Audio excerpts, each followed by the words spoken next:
Praise the Lord. आप सभी को जय मसीह की। परमेश्वर आपको बहुत ब्लेस करे और मैं विश्वास करता हूँ आप सब अच्छे से बढ़ रहे हैं विश्वास में और प्रभु के आनंद में।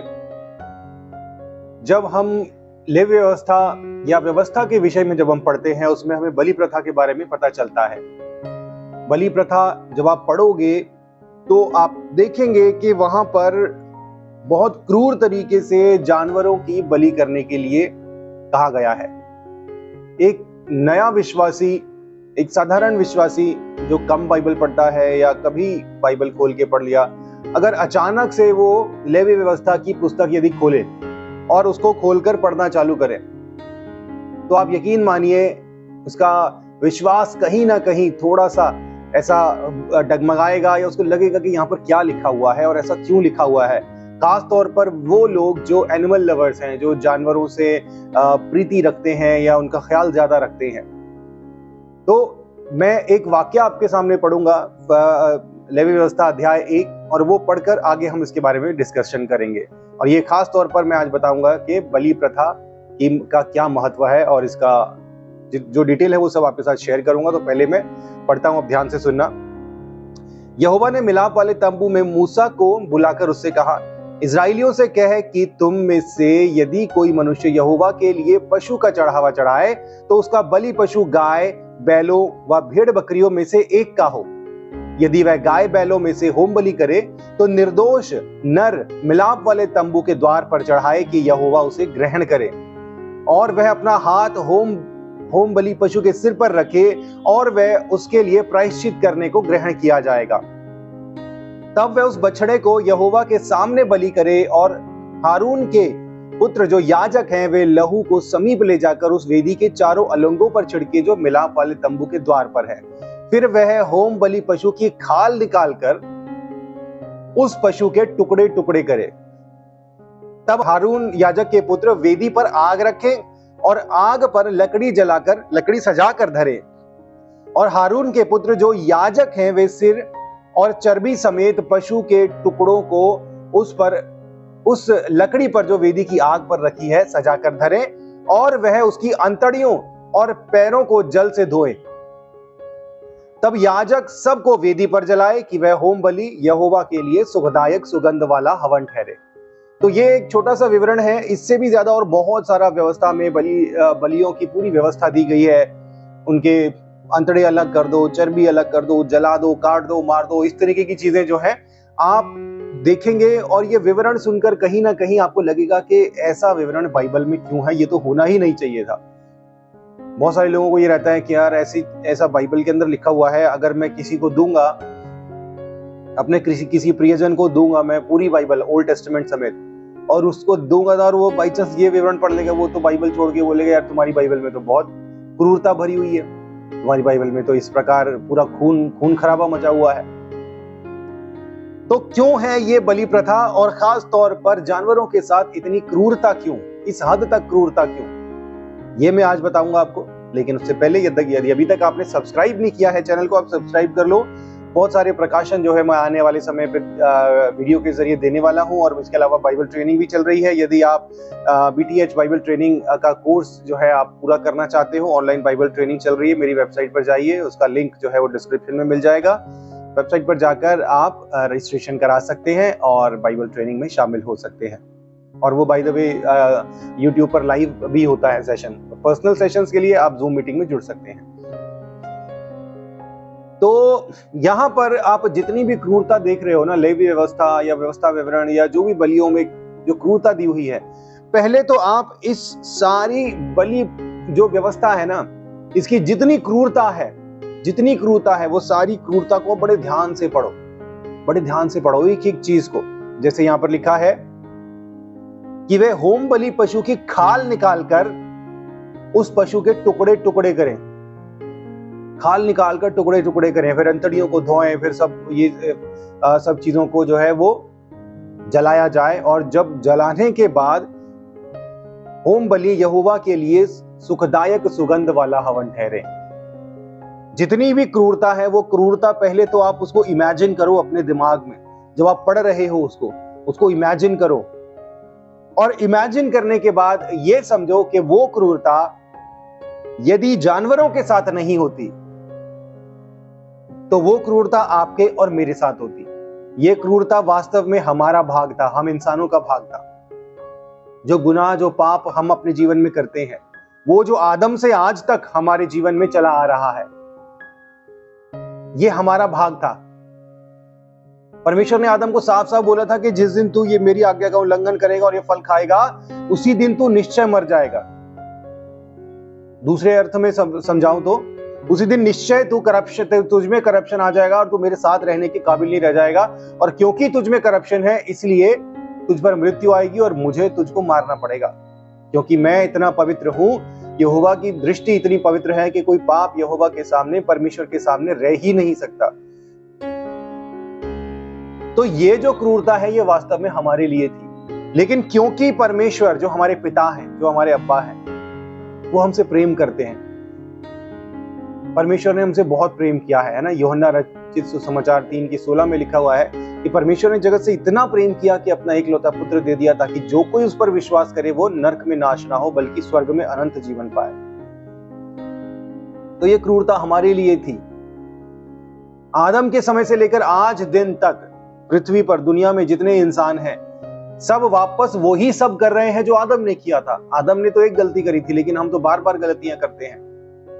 और परमेश्वर के पास कोई भी रीजन नहीं है, कोई कारण नहीं है जिस कारण से परमेश्वर बोले कि नहीं, ये सजा के लायक नहीं है। और बल्कि परमेश्वर के पास हर एक कारण है कि हमें क्रूर से क्रूर सजा परमेश्वर दे।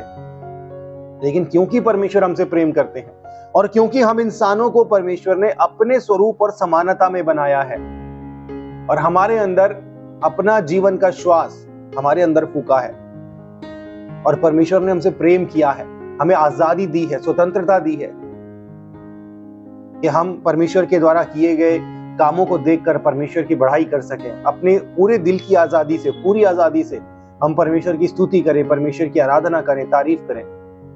इसलिए हम स्पेशल हैं। हायरार्की है जो, उसमें हम एनिमल किंगडम से ऊपर हैं। एनिमल किंगडम इंसानों के बाद आता है। वो भी जीव हैं, लेकिन उनके वो परमेश्वर के स्वरूप और समानता में नहीं बनाए गए, स्पेशल नहीं बनाए गए। उनको जो है सोच समझ और दिल और भावनाएं, ये चीजें जो है उनको नहीं दी। भावनाएं उनके पास भी हैं, ऑल्दो आप ये जब देखोगे तो आप कई बार ये नोट करेंगे, लेकिन उनके पास जो है वो प्रोग्राम किए गए हैं एक ही तरह का जीवन जीने के लिए। वो उस जीवन शैली से बाहर नहीं आ सकते, लेकिन हम कुछ भी कर सकते हैं। हमारे लिए कुछ भी असंभव नहीं है। यहाँ पर मैं एक इंसान की बात नहीं कर रहा, मानव जाति की बात कर रहा हूँ। मानव जाति के लिए कुछ भी असंभव नहीं है, कुछ भी अचीव कर सकते हैं। चांद पे भी पहुंच गए, सूरज पे भी पहुंच जाएंगे। जो ठाने वो कर सकते हैं। जानवर ऐसा नहीं कर सकते, क्योंकि उन्हें इतना सक्षम नहीं बनाया गया। तो ये जो सारे क्रूरता है, ये क्रूरता हमारे काम, हमारे गुनाह, हमारे पापों के कारण हमारे लिए थी। ये हमारे साथ होना चाहिए था, लेकिन क्योंकि परमेश्वर हमसे प्रेम करते थे, इसलिए परमेश्वर ने ये सारा जो है बोझ, ये सारी सजा, ये सारी क्रूरता एनिमल किंगडम के ऊपर डाल दी, हमें बचाने के लिए। परमेश्वर के साथ ही साथ हमें शुक्रगुजार होना चाहिए परमेश्वर का कि परमेश्वर ने जो क्रूरता हमारे साथ होनी चाहिए थी वो एनिमल किंगडम को दी और हमें बचा लिया। ये क्रूरता हमारे लिए थी, आपके और मेरे, हम सब के लिए। लेकिन ये क्रूरता जो है ये परमानेंट नहीं थी, परमानेंट सोल्यूशन नहीं था, ये टेम्परेरी सोल्यूशन था। क्योंकि आफ्टर ऑल यदि जान जा भी रही है, क्रूरता हो भी रही है, मारकाट मची भी हुई है, तो वो इंसानों के साथ थोड़ी हो रही है। इंसानों के द्वारा किया गया गुनाह की सजा तो इंसानों को ही मिलेगी, तभी जाकर एक जो परफेक्ट जज है, एक परफेक्ट जज, 100% परफेक्ट जज, जो गलती को बिना सजा दिए छोड़ ही नहीं सकता और हर एक काम सही तरीके से होना जिसके लिए जरूरी है, वो परफेक्ट जज जिससे गलती हुई है, जब तक उसको पूरी सजा ना दे दे तब तक उसको सेटिस्फैक्शन नहीं होगा। लेकिन उस परफेक्ट जज ने सही सजा के भुगतान होने के समय तक एनिमल किंगडम के ऊपर हमारा बोझ डाला कि टेम्परेरी तौर पर एनिमल किंगडम उस क्रूरता को भोगे, वो सजा उठाए जो हमें भुगतनी चाहिए थी। और जब सही समय आया तब परमेश्वर पिता ने अपने ही अंश को, अपने ही प्रिय बेटे को, या यूं कहे खुद को संसार में भेजा कि वो सारी क्रूरता जो हमारे ऊपर होनी चाहिए थी, जो टेम्परेरी तौर पर परमेश्वर के एकलौते बेटे टेम्परेरी तौर पर जो है वो एनिमल किंगडम ने ऊपर उठाई हुई थी, वो सारी क्रूरता इंसानों पर पे से भी हट जाए, एनिमल किंगडम पे से भी हट जाए और खुद परमेश्वर अपने ऊपर ले ले। वो सारी क्रूरता आपको प्रभु यीशु मसीह के जीवन और प्रभु यीशु मसीह की सेवकाई में दिखती है और क्रूस पर दिखती है और उन कोड़ों में दिखती है। Passion of the Christ movie अगर आपने देखी है, वहां पर आप देखिए उन्होंने बहुत अच्छे तरीके से इस चीज को दर्शाया है कि वास्तव में वो सजा कितनी क्रूर थी जो प्रभु यीशु मसीह ने भुगती। कैसे प्रभु यीशु मसीह ने क्रूस पर अपनी जान दी। वो सारी क्रूरता जो एनिमल किंगडम ने भुगती, वो सारी क्रूरता जो प्रभु यीशु मसीह ने अपने ऊपर भुगती, वास्तव में वो आपके और मेरे लिए थी, वो हमारे लिए थी। लेकिन अब इस क्रूरता की जरूरत नहीं है, क्योंकि सब गुनाहों की सजा बार बार के बलिदान की जगह एक ही बार परमेश्वर के एकलौते बेटे, या यूं कहें खुद परमेश्वर ने अपने ऊपर ले ली, ताकि जज सेटिस्फाई हो सके।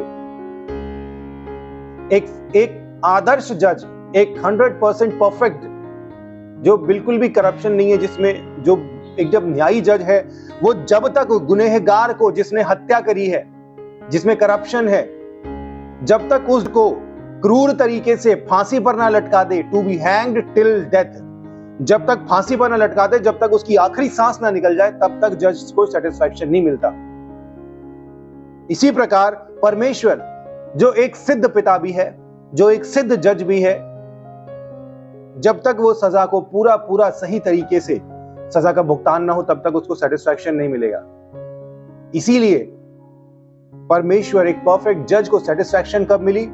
जब परमेश्वर के एकलौते बेटे या खुद परमेश्वर को ही क्रूरतम सजा मिली।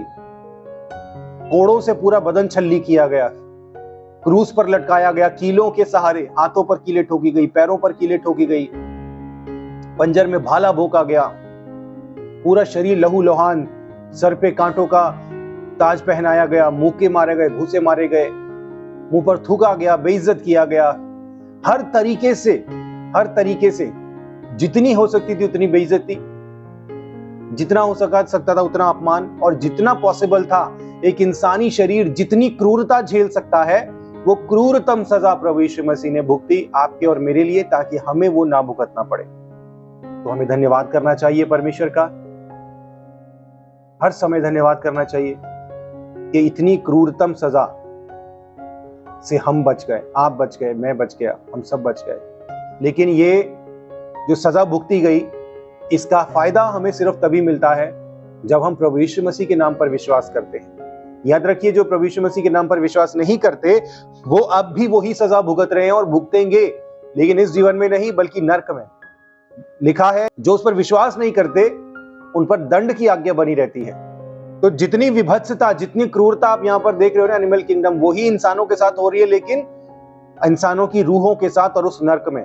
और जो दुष्ट आत्माएं, श्रापित स्वर्गदूतों की जो आत्माएं हैं, जो जिनको नरक में डाला गया है, वो इंसानों के साथ यही और इससे भी विभत्स और भयंकर बर्ताव करते हैं, और अभी भी हो रहा है, इस वक्त भी। और हर रोज जितने भी लोग प्रभु यीशु मसीह के बिना मरते हैं, वो सब वहीं पर जाकर यही सारी क्रूरता उनकी रूहों के साथ हो रही है। चीखते चिल्ला रहे हैं, वहां पर लिखा है, वहां पर रोना और दांत पीसना होगा, वो हो रहा है उन सबके साथ। लेकिन जितने उस पर विश्वास करते हैं, परमेश्वर के एकलौते बेटे के उद्धार के कार्य पर, या परमेश्वर के उद्धार के कार्य पर जितने भी विश्वास करते हैं, उन पर से दंड की आज्ञा हट जाती है, क्योंकि परमेश्वर ने एक उद्धार का कार्य किया, और उस उद्धार के कार्य के लिए हम इंसानों को सिर्फ इतना करना था कि विश्वास करना है, सिर्फ विश्वास करना है। और विश्वास कर रहे हैं तो उसके बाद परमेश्वर हमें सुधरने और संभलने के लिए समय भी देते हैं और शक्ति भी देते हैं, और हम बचाए जाते हैं। तो ये सारी क्रूरता, ये सारी मारकाट आपके और मेरे लिए थी, लेकिन पहले एनिमल किंगडम ने टेम्परेरी तौर पर अपने ऊपर उठाई, उसके बाद परमेश्वर ने वो सारी क्रूरता प्रभु यीशु मसीह पर डाली, और अब हम उस क्रूरता से आजाद हैं, लेकिन विश्वास के द्वारा। तो आप भी विश्वास करें प्रभु यीशु मसीह के नाम पर। यदि आज तक आप विश्वास में नहीं थे, अभी विश्वास करें और प्रभु यीशु मसीह से बोले, प्रभु मेरी जितनी गलतियां हैं, मैंने आज दिन तक जितनी गलतियां करी, उन सब के लिए मैं माफी मांगती हूँ। मैं जान गया हूँ कि आपने मेरे ही लिए इतनी क्रूरता उठाई, ताकि मुझे ना उठानी पड़े, मुझे ये ना झेलना पड़े। मैं आप पर विश्वास करता हूँ, मेरी मदद करो कि मैं अपना आगे का सारा जीवन आपके लिए पूरी पवित्रता और पूरी काबिलियत से जीऊं। परमेश्वर आपको आशीष दे। God bless you.